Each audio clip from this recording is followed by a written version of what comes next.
One of the things we constantly hear from people is how I don't have a lot of time to sew, right? Sewing is a craft and a hobby that takes a lot of time to be able to do it and to be able to do it right. Yeah. And so what we wanted to do today is talk a little bit about kind of the psychology that goes into those thoughts and why we think it is a hobby that requires a lot of time.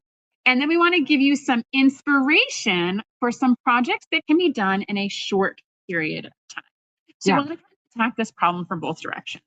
And so let's start first with what is the core belief behind these thoughts is, Dominic? Sewing requires a big block of time. Yes, we tell ourselves this all the time, that we can't just sit down and sew in 10 or 15-minute increments because it requires a large block of time.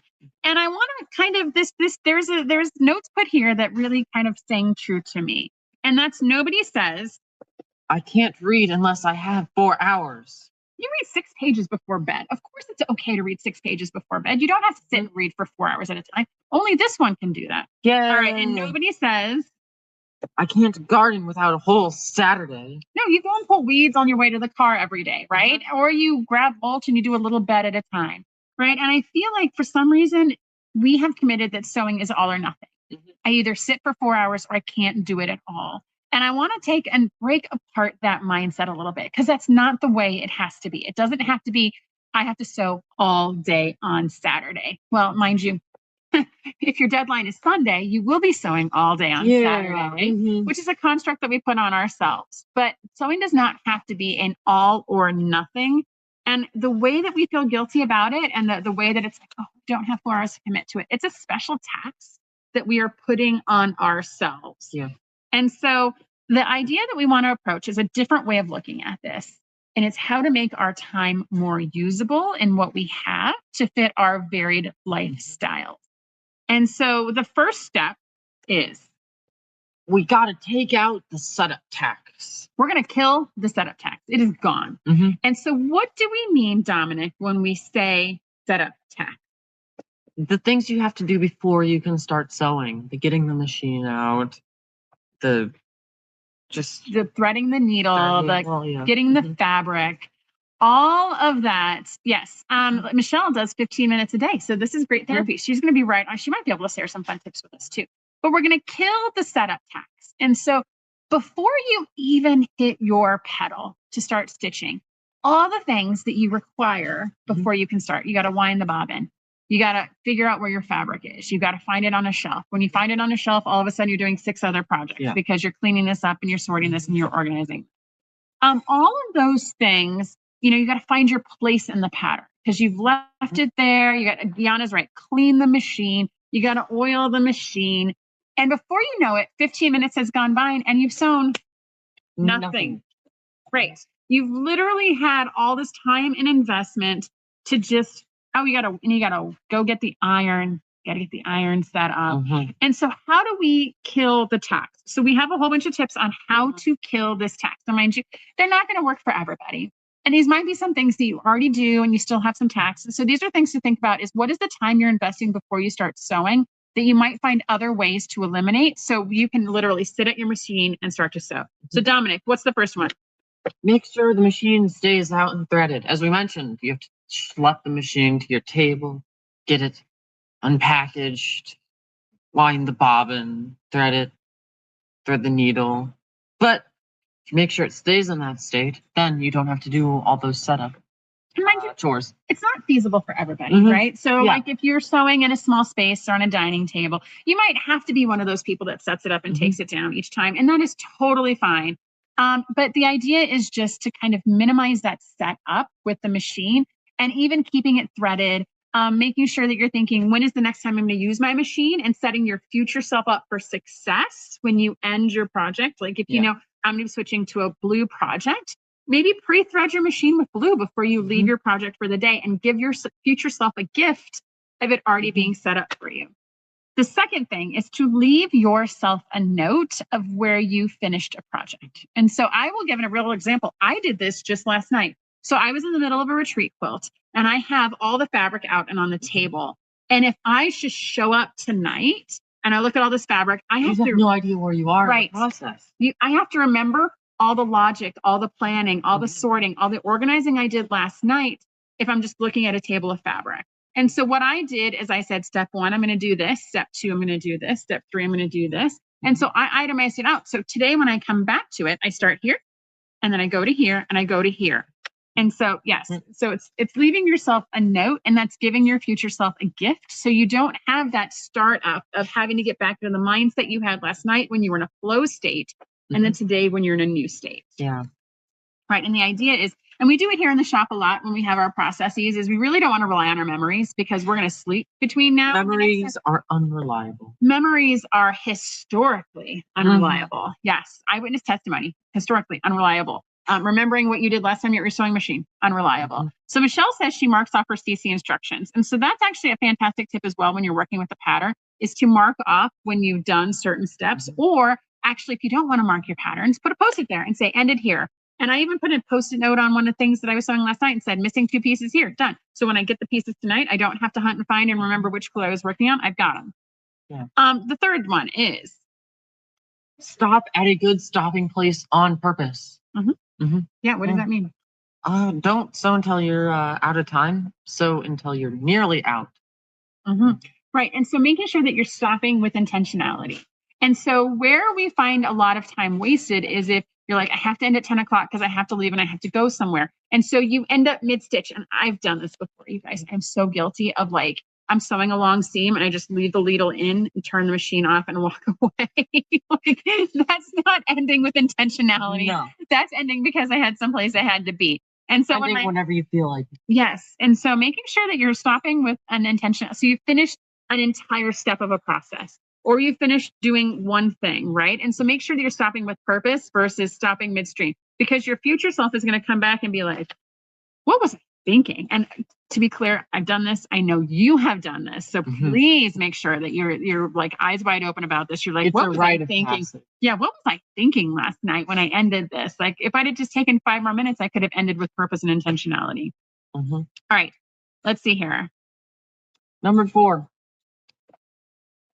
How do I phrase this? Yeah, I guess the iron is optional. Right. And so I think that when we get to sewing, we feel like we have to have our iron on every time. And so one of the tips we're going to present in a minute is batching your processes, right? So you're all sewing in one session. You're all pressing in one session. You're then piecing again in one session. But you're doing things in a one process fits them all type of status. And so you don't have to iron every time. And I know that this is a beginning quilter kind of mindset is, I've made one piece, I need to press it. I've made one piece, I need to press it. I've made one piece, I need to press it. And so if you're in a situation where you want that physical activity, you want to sew, you want to get up and iron. You want to sew, you want to get up and iron. That's absolutely fine and fantastic. But you will give yourself the gift of more time and more productivity if you sew. And then when you come back, you press. Because the only time you're not making progress when you're sewing is when you're walking to and from the iron and your sewing machine. So if you minimize the amount of trips, you get more time out of you get more out of your time. You get more out of your time. Yes, you can be more productive in sewing, which you love.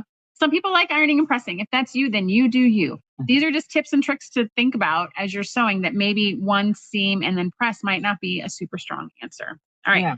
So then our next big tip. So that's how you kill the tax. That's how you kill the startup tax, is really looking at ways in which time is being used on non-value added activities. All right. Chain piecing, chain pressing. Yes, Joe Mosley. And so I was thinking about this the other night, was the number of people that don't chain press. And so I think we talk a lot about chain piecing. You know chain piecing, right? You're just feeding into the machine. It does a continuous piece and all your little triangles are all connected together. But the idea that when you press, you can take your ironing board and fill it up with a whole bunch of half square triangles, right? You're going to press one, you're going to press the next one, you're going to press the next one, you're going to press the next one. Before you know it, you've got a grid of all the half square triangles on your board, right? And so I think that there is some mindset that I have to press one piece on the front and the back and then set it to the side. And I have to press one piece on the front and the back and set it aside. And so you can press them all on the back, turn them all over, press them all on the front. And so there is definitely some opportunities there in your pressing game to look at also making that just a little bit more efficient. Now, Michelle absolutely says she has to press it ASAP to break it up. I don't want to ever have to sit and press. Yes. And so, Michelle, that's definitely something that if your mind doesn't like doing one task for an extended period of time, then you do you to make your mind as healthy as possible when you're sewing. Because if you find yourself daydreaming and you think you're going to make a mistake, then break it up. Yesterday I had to do it as well. I was like, I can't continue to cut this shape over and over and over and over and over and over and over again. I need a new shape. Repetitive and monotonous. Yes, it was very repetitive. So I had to break it up with doing different shapes. If that works for you, then definitely do it. All right. So the next one, and I love, love, love, love, love this tip. And so this is kit it forward. And so when you start a sewing session, when you come and you want a new project, one of the first ways in which you will fail, one of the ways you'll get stuck is cutting. Right? So you've got this pattern and you're super excited. I got a pattern. Yeah. And I'm so excited. And then you sit down and then you look at the cutting. And so you cut a couple pieces and you sew a couple pieces and you go back and cut a couple pieces and you sew a couple pieces. And I really do like, right. And it's, there's a lot of work that goes into when you cut it, because most patterns are, okay, you've got this 1/4 yard of fabric and I even do this to myself.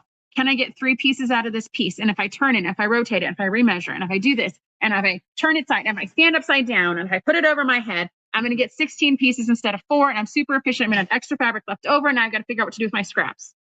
If that is your internal monologue when you're cutting, you are consuming a lot of steam and energy in that phase. Yes? Yeah. Mm-hmm. Yeah. Like, oh my God, I'm going to turn it. And if I turn it this way, and if I squeeze a little bit over here. Turn it just the right way, yes. I can't 30 half-square triangles. So all of that brain capacity is good for a flow state, but it's not good to do that and then transition to sewing and then transition back to cutting. So one of the pieces of advice that is here is to think about cutting as a hobby and sewing as another hobby. Mm-hmm. And so I like thinking about it that way, that cutting fabric is different than actually sewing the fabric. They're 2 different hobbies. And so I tried this approach when I was at Motivation, the retreat in June. And they gave us a kit like every 3 hours. Like, here's a fully formed kit. And their suggestion was to sew 1 block of the kit. And I was like, oh, it's not going to work for me, because if I have this kit and I've hacked off parts and pieces and made 1 block of it, chances of me ever getting back to it are 0. Because in a month, in 2 months, in a year, I'm never going to remember the thought process I used to make that first block. Yeah. And so my approach was to pre-cut all the kits. Now I have something fun to look forward to. I've got these bags and they're already all pre-cut. And I can just sit and sew. Sit and sew. Yes. Sit and sew, right? And so the idea is, if you take a new project and you do all of the kitting up front in one session and then put it aside, then you can use different brain and different muscles when you come back to sew it with it. And I don't know, is there a company out there that might help me with this cutting all in one piece and then I can just sit and sew? Yeah, I think there is. Look at the Ready Company. Guys, we'll cut that pretty fabric so you don't have to. So you don't have to do all those mental gymnastics, all that mental math of, hey, is this an 1/8 of an inch? Oh, I cut it a 1/16 of an inch. Oh, a little off. Oh, my ruler moved. But all the things, right? And so by us doing that for you, it really does take that hobby. And if you don't like doing it, it takes that, again, that tax out of the equation. So you can just sit and sew and sit and create. Mm-hmm. Yes. Michelle says, no, thank you. On the cutting, I found a wonder company that does. Oh, I'm glad we're a wonder company. We are a wonder company. Okay, so Anne says, after chain sewing, pressing, chain trimming to square them all, then put the finish together. Yes, so it's definitely this and then this and then this. Cutting is not Anne's jam, she says. Thank you, Cotton Cuts. Let's see. Jan Tyndall says, I so agree. I love pre-cut kits, so doing my cutting at once, giving gift to myself, but it's nice when you do it for me. Yes. Yeah, and so the idea is really just to make those kits and then store them in a very user-friendly fashion, right? So make sure that you store them and give your future self that gift of everything is labeled and it's all in a package. It's in a 12 by 12 scrapbook box. It's in a shoe box. It's labeled so you know exactly what's inside of it. Just so that way, when your future self, like we're going to be, Marty McFly, we're going to go to the future. When you open it, do you like that? Was that a fantastic reference? Okay, good. Yeah. I'm a cool mom. Mm-hmm. Marty McFly it up in here. Right. And so the idea is that you'll give yourself a future gift of just being able to open it up and sit and sew. Mm-hmm. All right. What is our third? We've alluded to this third tip. Mm-hmm.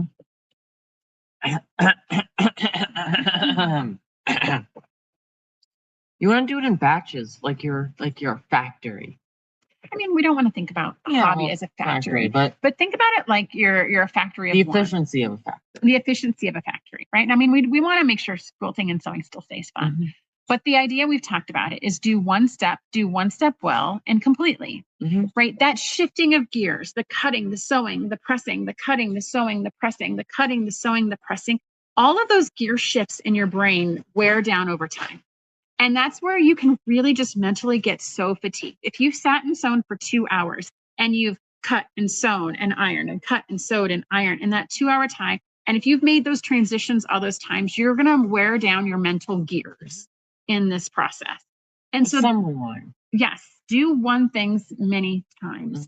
And so the idea is, you don't, and another piece to it that wears on those gears in your brain is you're carrying the entire quilt process here, right? Yeah. Instead of, I'm just using my cutting muscles today. I'm cutting. I'm using my cutting brain. I've got my, all my calculations and my efficiencies, and I've got my sewing brain. I'm, my scant 1/4 inch. I've got my chain piecing going on. I've got my tall rectangles and I know how to sew them. So I'm going to do them all at once, right? And then I'm going to use my ironing brain and then all the things that I'm going to be looking at, my pressing, right? So all those things, all of those using the single brain muscles wears less, it wears slower than transitioning between all those skills in a single setting. Yeah. Okay. So Michelle's another fantastic tip. And so she does, she gets 15 minutes of sewing and then 15 minutes of press and then 15 minutes of something else. That is also a good way to reduce the friction between the gears while still keeping things fresh. If you know yourself and sitting and doing one task for 2 hours is not your jam, please don't do that. But I like the idea of setting goals that help you kind of stay focused on a task with a defined end, because there's actually the final tip to making this go better is to set a finish goal, right? So Michelle is setting a time goal, right? I'm going to do this for 15 minutes. I'm going to do this for 15 minutes. There is also something along the lines in the achievement category, Dungeon Crawler Carl, right? Is okay, I finished 28 flying geese today, right? Versus saying, if someone asks you how it went, you're like, I sewed, I made progress. That feels very amorphous and very squishy. But if you can come up with a tangible goal, I finished 48 flying geese today. That feels prideful. That's something you can measure. You can own that.